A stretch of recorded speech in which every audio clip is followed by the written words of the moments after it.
नमस्कार। आप देख रहे हैं मेरा चैनल। मैं आपको बताने जा रहा हूँ एक्स्ट्रा इम्यून सिरप के बारे में।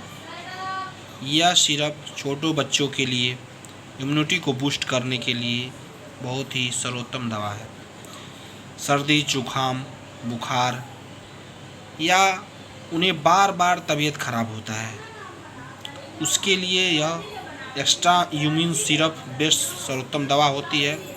मैं आपको बताना चाहता हूँ, सर्दी, खांसी, जुखाम इस सिरप का यूज़ करने से बहुत ही ना होने की संभावना होगी।